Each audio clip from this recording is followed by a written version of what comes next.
para analizar esto y otros temas tenemos a Molay Mesa, que sé que hoy tiene que partir temprano. Molay Mesa Ontiveros, un historiador, un analista y un amigo de la familia Sin Censura, y que yo de veras, cada que platico con él y con Julio, soy muy agradecido porque aprendo un buen. Molay, ¿cómo estás? Qué gusto tenerte con nosotros. Hola, maestro Paco. No, pues el gusto es totalmente mío. Es un honor estar con gente tan preparada y de tanta trayectoria, que pues uno siempre los he seguido yo como un aficionado, y pues ahora charlar con ustedes es un alto honor. Pero soy Molay Masa, ¿eh? Molay Masa, No, ¿no? ¿Dije no, Masa? ¿O dije no, Mesa? Mesa. Y luego la familia Mesa Ah, me va a no, reclamar discúlpame. porque, No, porque no es ando Molay yo Masa, ahí, mira, porque lo me tengo quiero bien meter escrito, ahí. Molay. No, lo tengo bien escrito, Molay.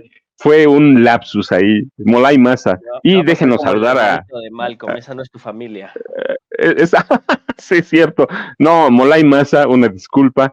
Fue, No, mire, no, no hay un problema. lapsus. Lo tengo bien escrito en la computadora, ¿eh? Y tenemos a Julio también, a Julio Broniman, un activista que siempre está con nosotros y parte de la familia Sin Censura. Y también, ¿cómo estás, Julio? Qué bueno que estás aquí en esta mesa. Pues muy bien, muy contento de participar en este espacio, ser parte de la familia Sin Censura y alternar estos diálogos con nuestro buen amigo Molay y desde luego con usted, el maestro Paco Cruz. Y pues un saludo a toda la audiencia y pues vamos a empezar porque hay temas interesantes y vamos a ponernos a platicar porque todavía sigue el programa. ¿Y qué tal si empezamos con Molay hoy? Molay, el presidente López Obrador hoy prácticamente desnuda a los periódicos y a través de sus primeras planas para demostrar o para mostrar cómo prácticamente silenciaron e intentan ocultar lo que yo digo, el pillaje que hay a partir de las elecciones en el estado de Coahuila, un pillaje que además, mira, yo lo he dicho, pocas veces me he encontrado con documentos que prueben y que muestran que sí, que el PRI y el PAN ven al gobierno como un botín. Así que hoy el presidente lo denudó, pero mi pregunta, Molay, es, ¿podemos esperar algo más de esa prensa que por décadas se ha corrompido, por décadas ha ocultado muchos problemas en este país y por décadas se ha autocensurado? No, definitivamente no podemos esperar nada de nada. Ni de esa prensa vendida, esa prensa chayotera, esa prensa servil al poder, ni de los partidos oligárquicos que son serviles también al poder, ¿no? A mí se me hace interesantísimo porque justo este documento es un documento hecho público por el presidente del PAN y lo hace público quejándose de que los priistas no le cumplieron el acuerdo, ¿no? Entonces, en su pequeñez política, porque yo siempre, ahora sí que desde hace mucho que andamos en el camino, yo siempre he pensado que Narquito Cortés, mejor conocido como Marco Cortés, es un enano político, casi como muchos dirigentes del PAN, tristemente, pues son enanos políticos, pero Narquito Cortés sí se vuela la barda, ¿no?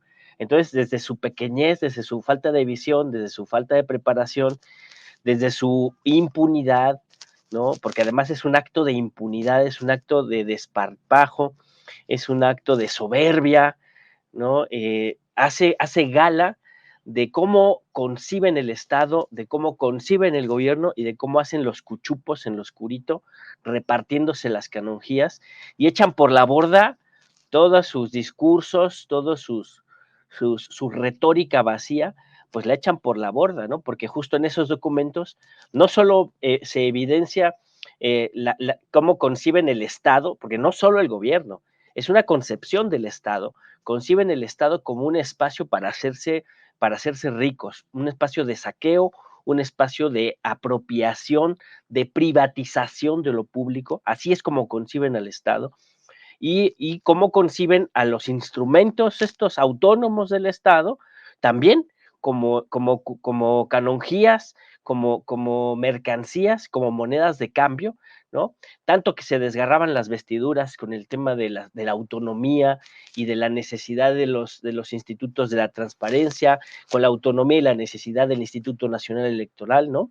la autonomía de los poderes, ¿no? La separación de poderes y las universidades, o sea, ahí están evidenciando cómo se reparten las direcciones en las universidades, en las escuelas, en los institutos de la transparencia, hasta en los notarías, ¿no?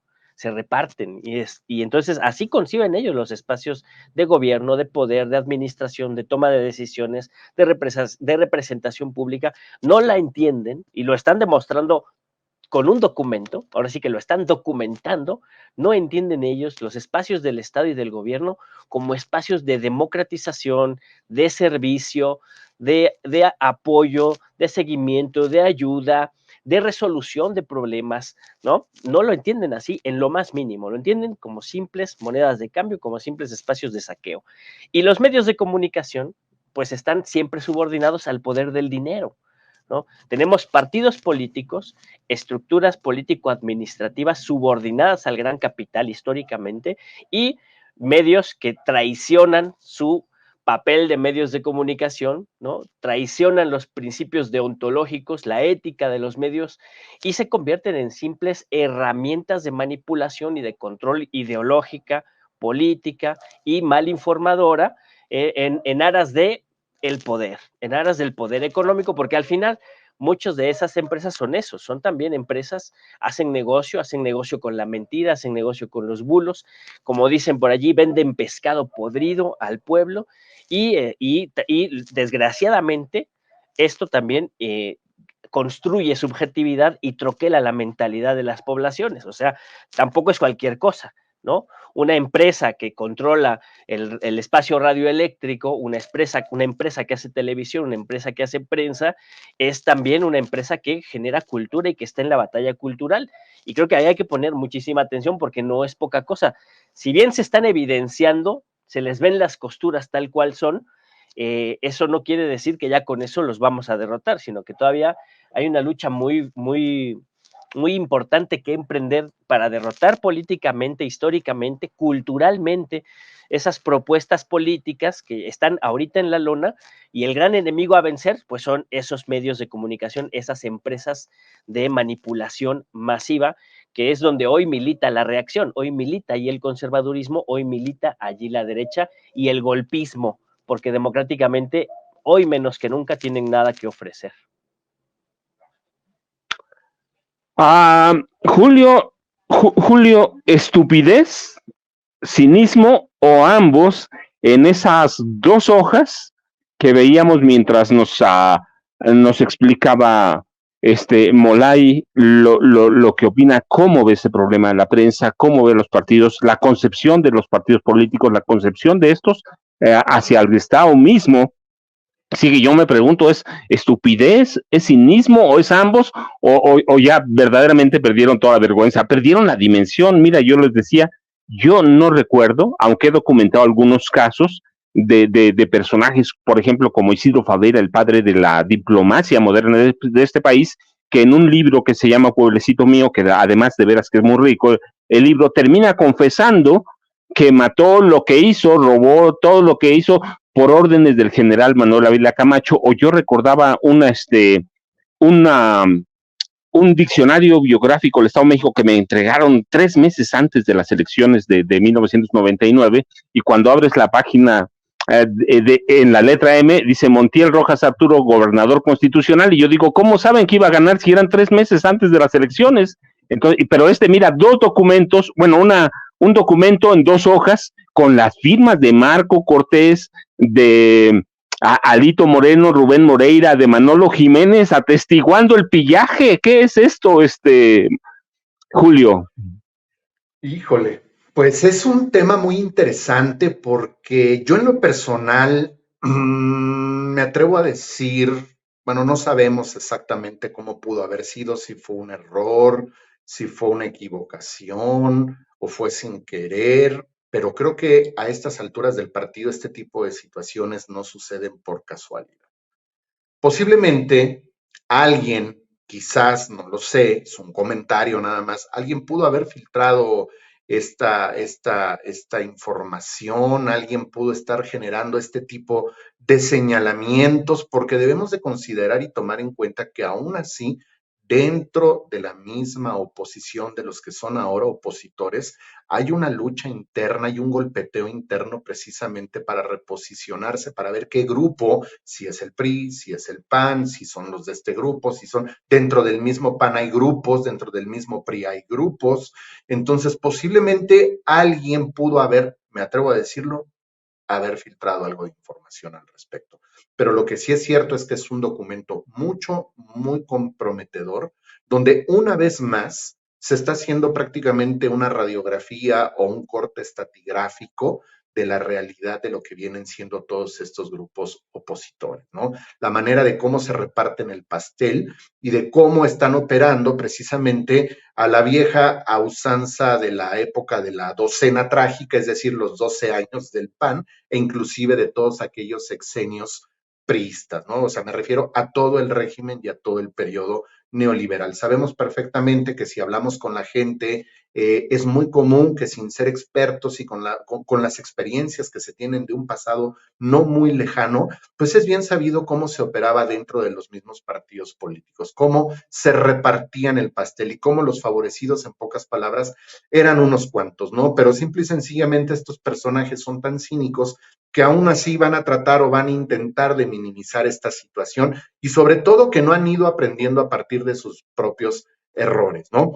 Y algo que tiene que ver con el asunto de la prensa, es muy importante todo esto y lo voy a recordar. Debemos de tomar en cuenta que para estos personajes, los medios corporativistas o la prensa que está del lado de ellos, ya sabemos qué medios son, el Reforma y el Financiero, todos estos periódicos, todos estos periódicos, ¿no? Los medios corporativistas, ¿no? Que obedecen a intereses de un corporativo industrial o empresarial, ¿no? Y hay muchos intereses de por medio, ¿no? Me voy a remontar un poquito a la época del porfiriato y debemos de tomar en cuenta que todos estos medios de comunicación, esta prensa escrita, pues son los herederos de lo que fue en aquel entonces el Imparcial, aquel periódico que era un pasquín, que era el medio de comunicación o el medio de difusión oficial del oficialismo en aquellos años, en la primera década del siglo pasado, del siglo XX, me refiero al porfiriato, ¿no? Ahí se difundían todas estas ideas, ahí se manejaba, ahí vemos una época de cómo se empieza a consolidar lo que viene siendo la manipulación mediática. Hasta el mismo presidente ha dicho la cantidad de diarios, el tiraje, o sea, haciendo una comparación de cuánta gente había en los centros urbanos en aquel entonces, en las localidades donde se distribuía el periódico, y cuántos ejemplares eran los que se distribuían, cuántos ejemplares eran los que se imprimían, ¿no? Y si lo comparamos con los medios alternativos o independientes de aquel entonces, El Hijo del Aguizote, el periódico Regeneración de los Flores Magón, pues obviamente todo eso era en la clandestinidad, porque había una persecución y una censura en contra de aquellos medios de comunicación, que fueron los medios que de alguna manera apuntalaron y fue la antesala para lo que viene siendo posteriormente el movimiento de la revolución. Ahora, a partir de ese momento, yo recuerdo cuando era chico que inclusive se consideraba la prensa como el cuarto poder. Es decir, se tenía y se conocía lo que era, fíjense muy bien, lo que era el poder ejecutivo, el poder legislativo, el poder judicial, como los tres poderes, y el cuarto se consideraba a la prensa. ¿Qué era lo que pasaba? ¿Qué era lo que sucedía? Recordemos que existían muchos periodistas o pseudoperiodistas que se ostentaban como periodistas con una charola, falsas en ocasiones, o les conseguían los mismos gobiernos, inclusive repartían a diestra y siniestra charolas de prensa, y todos estos personajes, algunos de ellos no tenían absolutamente nada que ver con la información, y con eso, simple y sencillamente cometían atrocidades y actos de corrupción. Es decir, fue una época donde en realidad muchos ciudadanos acostumbraron y relacionaban a la prensa, desafortunadamente, como el cuarto poder. Y bueno, al ratito, si me lo permiten, les voy a mostrar, a ver si le encuentro, una charola, de las típicas charolas que traían aquellos personajes que se decían ser periodistas y que ni siquiera lo eran, pero se sentían con el poder precisamente de tener el respaldo supuestamente de lo que era el aparato gubernamental. Y miren lo que dice Julio es cierto, ¿eh? A mí nadie me lo cuenta. Yo empecé a reportear, lo he platicado, mi primer salario ya bien, y a partir de entonces no he dejado cobrar como periodista. En 79 todavía los grandes periodistas, por ejemplo, Matarili, que era un gran columnista, usaban una charola de lámina que mandaban a hacer algunas imprentas de lámina pero miren, por ejemplo, Matarili, que es ahora me acuerdo, o del jefe de prensa de Negro Durazo, que era un gran columnista, por lo menos estrella lo llamaban en esa época, de Excelsior, eran capaces de conseguirle a uno empleo. Uno iba y decía, quiero ser policía.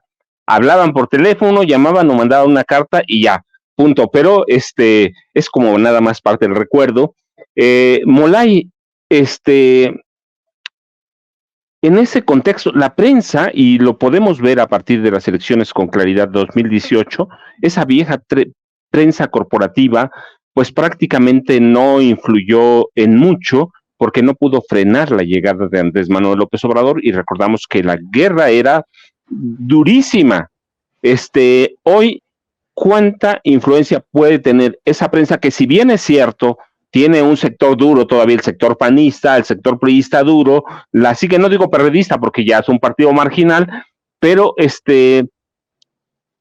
¿cuánta influencia puede tener esa prensa, Televisa, TV Azteca, que son los mismos dueños de siempre, desde 1946 para acá, pero lo mismo es el Universal con los Ili, o Excelsior, o los Soles con los Vázquez Raña? ¿Cuánto va a influir, Molay, esa prensa, y qué papel juegan o jugamos los medios alternativos de comunicación? Es la pregunta del millón, ¿no? Hubieran dado mucho por responder esa gran pregunta en Brasil, ¿no? Hace algunos años, o en Argentina, hace 2 años, porque cuando hay procesos de cambio como el que estamos viviendo nosotros, se genera la percepción de que hay una mayoría politizada, una mayoría movilizada, ¿no? Una mayoría dispuesta a mantener ese proceso de cambio. Y en parte es así, pero durante un periodo, ¿no? Y siempre depende de los resultados que se entreguen haciendo gobierno. Y en el 2018, el poder de la gran prensa se había visto ya erosionado por el mal gobierno de Calderón, por el fraude electoral, el mal gobierno de Enrique Peña Nieto. Incluso venía erosionado desde 1988 porque había un repudio generalizado al cambio de modelo económico, de la liberalización a lo pendejo, con perdón del castellano, que es lo que va a hacer Milei, lo que está haciendo Milei en Argentina, ¿no? Lo que está volviendo a hacer, ¿no? Después de sufrir el neoliberalismo de la dictadura, de sufrir el neoliberalismo de Menem, de sufrir el neoliberalismo de Macri, ahora va una tercera, cuarta oleada neoliberal, y eso generalmente lo han repudiado los pueblos, ¿no? Había ya ese repudio que no permitió el éxito de la campaña de terror de la gran prensa, de los grandes medios en el 2018. Había un gran hartazgo y una gran campaña política, un fenómeno político-social que es el fenómeno Andrés Manuel López Obrador. Pero transcurrido el tiempo, ese fenómeno tiene buenos resultados, ha hecho buen gobierno, ha hecho una gran gestión y tiene los más altos niveles de popularidad, ¿no? Eso permite ver que el escenario inmediato es de continuidad. Pero los medios masivos, las grandes empresas, han visto mermado su poder económico en términos macroeconómicos, pero el poder y la influencia la siguen ejerciendo. Siguen teniendo un gran control del espacio radioeléctrico, siguen troquelando, yo siempre insisto en esto, siguen moldeando los marcos referenciales en los que se desarrolla el sentido común de la gran población, de las grandes mayorías. Yo veo que hacen mucho daño, porque además los oligarcas que dirigen esos medios de comunicación son gente muy ignorante. Es a lo que podemos llamar la lumpenburguesía cipaya, ¿no? Gente muy ignorante, gente que no tiene anclajes emocionales ni históricos con su país, con su tierra, con su pueblo, gente que se quiere anclar al destino económico del norte imperial, ¿no? Culturalmente están atravesados por el colonialismo, unas mentalidades coloniales que están engarzadas en los consejos de administración de las grandes empresas de la mentira, de la ruptura de la comunicación, ¿no? Y entonces ellos en esa ignorancia, en lugar de desarrollar una política que les permita convencer, una política que les permita desarrollar alternativas, dialogar, autocriticarse y plantear hacia adelante alternativas reales para la solución a problemas concretos como el de la seguridad, en lugar de asumir ese papel creativo, que sería el papel propio de lo que antes llamaban la burguesía nacional, que es algo que no existe, en lugar de eso lo que hacen es desarrollar mentiras, promocionar discursos de odio, promover la segregación, promover el tiznar permanentemente, ¿no? El aventar lodo permanentemente a quienes están ejerciendo el gobierno, y a partir de la mentira y del infundio, a partir del insulto y a partir del característico racismo, el clasismo y el supremacismo. Y entonces eso horada el tejido social, eso hace daño, eso genera condiciones para el surgimiento de los monstruos, eso sí genera división entre los pueblos, ¿no? Entonces, creo que ese es el papel que están jugando ahorita. No asumen un papel autocrítico y creativo, sino que más bien se están anclando en un papel de carácter golpista, y hay que repetirlo varias veces. Por eso la oposición política no logró convertirse en oposición creativa, en oposición democrática, y se mantuvo siempre como una pandilla de golpistas. Y lo propio está pasando con los grandes medios de comunicación. Lo otro que a mí me preocupa es que el espacio radioeléctrico es de los mexicanos, es de la nación mexicana. Y a través del espacio radioeléctrico se difunden mentiras y discursos de odio, y además se mantienen como códigos permanentes la propaganda televisiva y radiofónica que produce y reproduce el machismo, el patriarcado, ¿no? La dictadura de la heterosexualidad, el binarismo, ¿no? Y los lenguajes de discriminación en contra de las diferencias. Entonces, eso se promueve permanentemente, la sexualización de las mujeres, incluso la sexualización de niñas y niños, la hipersexualización, ¿no? Que se promueve permanentemente porque es una gran mercancía. Eso también tendría que ser regulado. El problema no solo es político, el problema es cultural. Y esa es parte de la batalla cultural que tenemos que asumir quienes nos reivindicamos como humanistas, socialistas, de izquierda, pues hay que asumir ese terreno de la lucha que va mucho más allá de lo político electoral, y que es donde realmente están penetrando las raíces de las transformaciones que necesitamos, ¿no? Julio, una transformación cultural, ¿qué papel van a jugar o va a jugar en este proceso electoral la prensa independiente?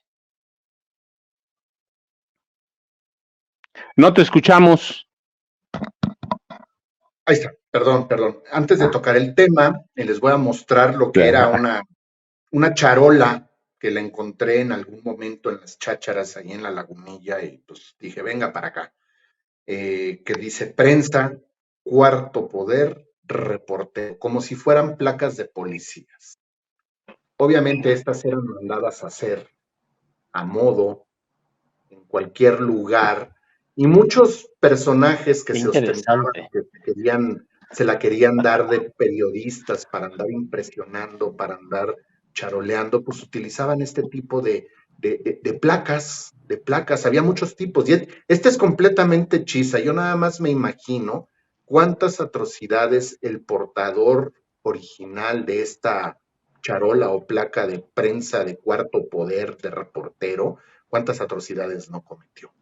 Pero bueno, me voy al otro extremo. al panorama ya más internacional que tiene que ver mucho con, para no hacer eco de las palabras muy certeras que dice nuestro compañero Molay, debemos de considerar que el papel que van a tomar, que están tomando hoy por hoy los medios de comunicación independientes y alternativos, principalmente a través de las redes sociales, ya el espectro de redes sociales es muy amplio, pues de alguna manera también es como estar nadando en contra de la corriente. ¿Por qué? Porque nada más debemos de entender quiénes son los dueños de las mismas redes sociales. Estos dueños de las redes sociales obviamente también obedecen a intereses corporativistas, a sus patrocinadores, es decir, tienen un dueño y no nada más es un dueño, son corporativos y van jalando socios para seguir creciendo y son los que finalmente de alguna u otra manera están poniendo o dictando cuáles son las reglas para la censura dentro de las mismas redes sociales. Y si hablamos un poquito del panorama internacional, de quiénes son los que están detrás de todo esto en cuanto a la prensa escrita, la prensa radiofónica, la televisión e incluso algunos medios de comunicación pequeños, por decirlo así, debemos de tomar en cuenta que existen dos organizaciones de mucho peso. Está la Cambridge Analytica y la red Atlas. ¿Qué es lo que han estado haciendo ellos? Ellos simple y sencillamente han infiltrado principalmente gobiernos con políticas progresistas, no nada más en América Latina, para fabricar mentiras, para crear noticias falsas, lo que nosotros decimos hoy por hoy, fake news, y siempre favorecer a un sector de la oligarquía, en este caso esta gran oligarquía neoliberal y ultracapitalista, precisamente para poderlos reivindicar y seguirlos reposicionando en el control, no nada más en el control mediático, sino también para que puedan seguir ejerciendo ese control económico, político y social, y todo a base de mentiras. Entonces, es muy común en Estados Unidos. Muchos de estas organizaciones en Inglaterra, muchas de estas operan a manera de think tanks e inclusive trabajan con otras organizaciones, ONGs fachada, precisamente para seguir preparando gente y seguir dispersando sus ideas, sus políticas y todo, y principalmente infiltrar a todos estos personajes, no en los gobiernos que ya están de su lado, sino infiltrar a todos estos personajes en los gobiernos progresistas. Y hemos visto cómo han logrado derrocar gobiernos y bueno, pues han tomado el control y desde luego pues lo han hecho infiltrando gente como si fueran progresistas o como si fueran políticos de supuesta izquierda y todo esto, ¿no? Todo esto que menciono viene sucediendo en América Latina desde los años 70 con los golpes de Estado. Y hoy en la actualidad, obviamente, una de las formas y de las maneras que están ejecutando o el modus operandi de ellos también es claro y desde luego a través de las redes sociales. Entonces, yo en lo personal considero que este tipo de espacios y muchos otros espacios en las distintas redes sociales como medios independientes, como medios alternativos, estamos prácticamente nadando y luchando en contra de la corriente. Y eso lo hace aún, lo voy a decir así, más interesante y más atractivo para seguir alzando la voz y denunciando todo este tipo de cosas, porque no nada más aquí en Sin Censura, sino que vemos que día a día aquí estamos los compañeros que participan, pues prácticamente nos estamos tomando y dando a la tarea de tirar toda esta retórica, todo este discurso de noticias falsas por parte de los medios corporativistas. Y obviamente estos embates o estas situaciones de noticias falsas se agudizan o la manipulación a través de los medios independientes, de los medios alternativos, la manera como se quieran infiltrar, no nada más en la televisión convencional, en la radio, en el espectro radiofónico, pues todo esto se agudiza cuando vienen tiempos electorales. De veras que es bien interesante platicar y tenemos una plática pendiente, pues yo he sido reportero toda mi vida, se los confieso. Empecé más o menos en 77, pero 79 lo registro muy bien, ya trabajando como un periodista regular, pero sé que Molay hoy tiene que irse a 2:20. Molay, ¿con qué nos dejas tus reflexiones? Y ya trataremos después de este tema y otros. Ecuador, por ejemplo, que ahora está muy interesante. ¿Con qué nos dejas? ¿A dónde te buscamos? Y yo de antemano te agradezco muchísimo como siempre. Muchas gracias a ustedes, profesor Paco Cruz, gracias Julio Broniman, gracias a toda la gente que nos ve, toda la gente que sigue a Sin Censura. Yo me voy con la reflexión de que nos mantengamos muy atentos, muy atentas, ¿no?, a lo que está pasando en América Latina, en el mundo en general, ¿no? Es una tragedia lo que pasa en Palestina. Creo que nosotros tenemos que insistir en que los gobiernos del mundo, sobre todo los gobiernos democráticos, progresistas, tienen que repudiar el genocidio en Palestina, romper relaciones con Israel, exigir sanciones económicas y militares al fascismo israelí, que es genocida, y poner mucha atención en América Latina, porque efectivamente lo de Ecuador a mí me huele también bastante mal. O sea, a mí se me hace que es una estrategia que le viene muy bien a la ola neoliberal para instalar el buquelazo, ¿no? Y ahí tiene de dos sopas, ¿no? O las pandillas vieron que ahí venía el buquelazo y antes de que no hubiera condiciones saltaron a ver si podían resistir y finalmente están siendo doblegadas, pero eso facilita la instauración de un gobierno dictatorial de facto, una dictadura cívico-militar de facto, con la situación desbordada del crimen organizado, pues ya, ¿quién se va a oponer? Cualquiera que levante la voz, pues ya es un mara o un criminal, ¿no?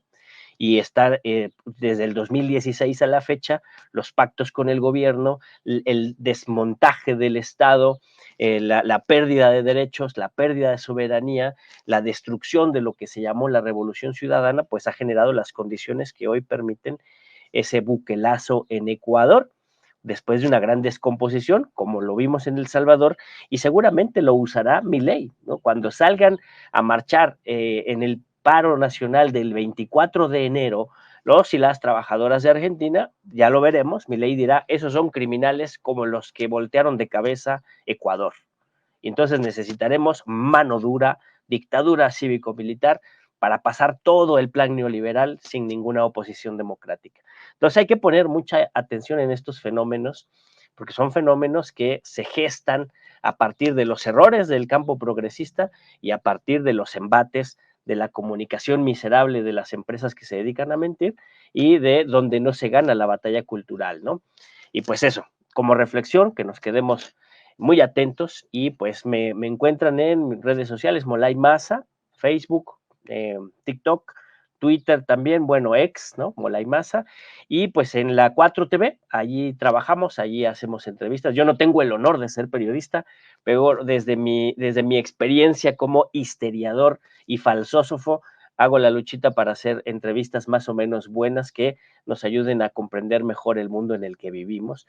Y ahí estamos en la 4TV, también están las noticias allí con Paola Medina, y en los círculos de estudio, que ya se los he dicho muchas veces, hay que organizarse colectivamente para resolver colectivamente los problemas que son de todas y de todos. Para eso es la política, para organizarse y luchar, y pues hay que entrarle.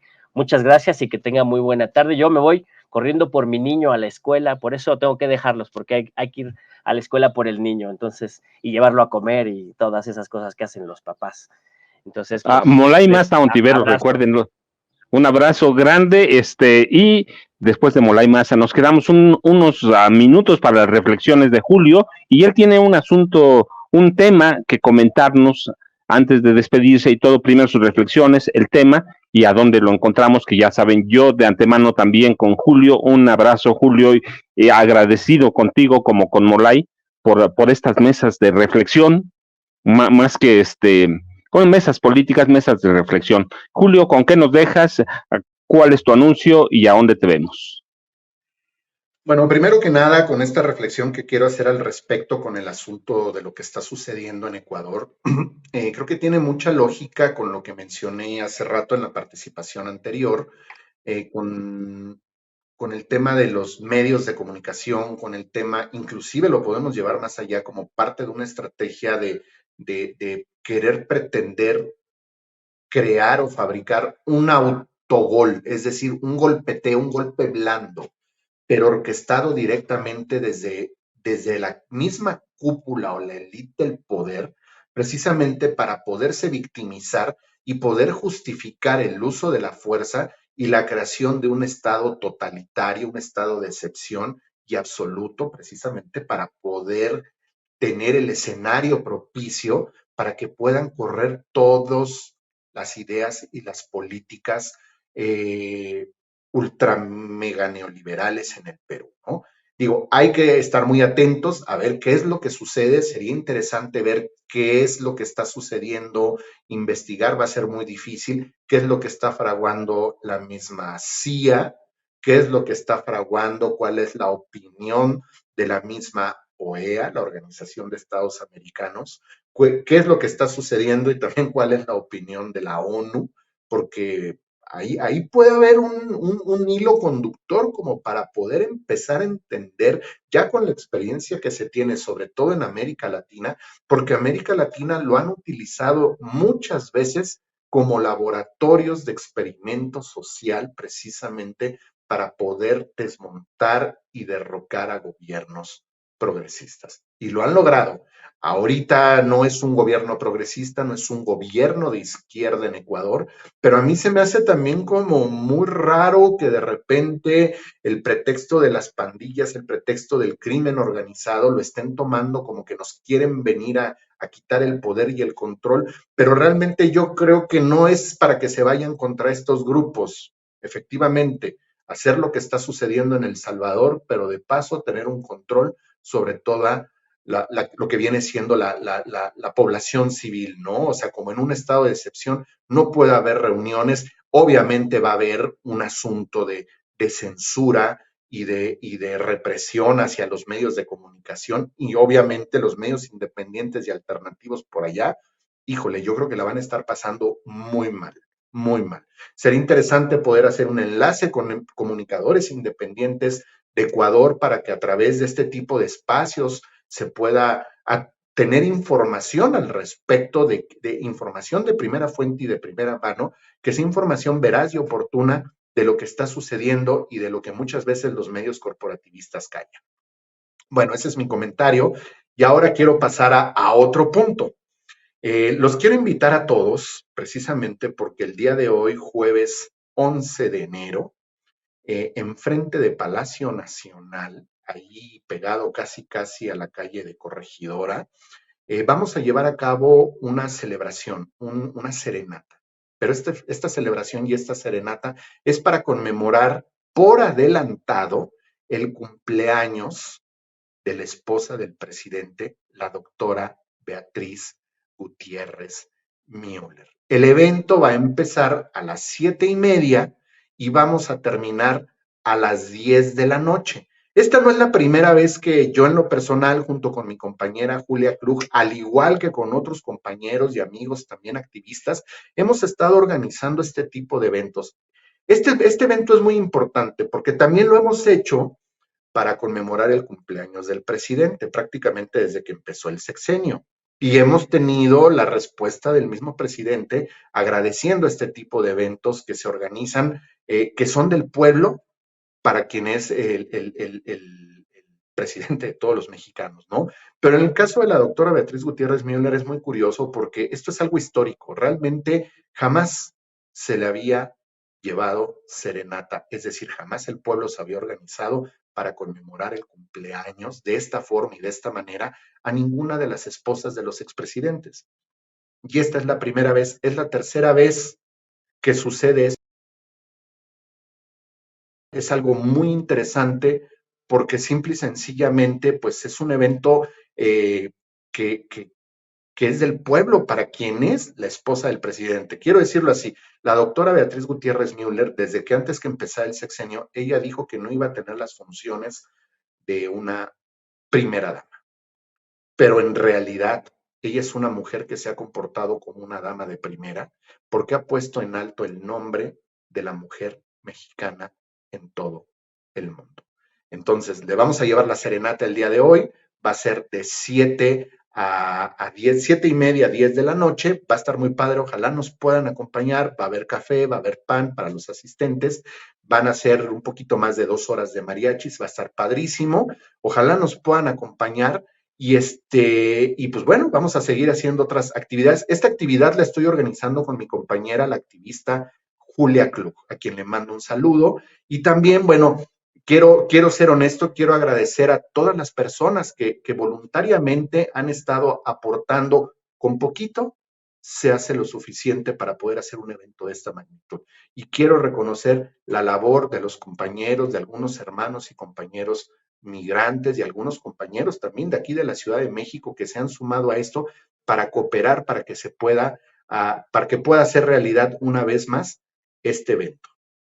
Y bueno, ahí está la invitación. Y a mí me pueden seguir, me pueden encontrar en antes Twitter, ahora ex, como César-Bron.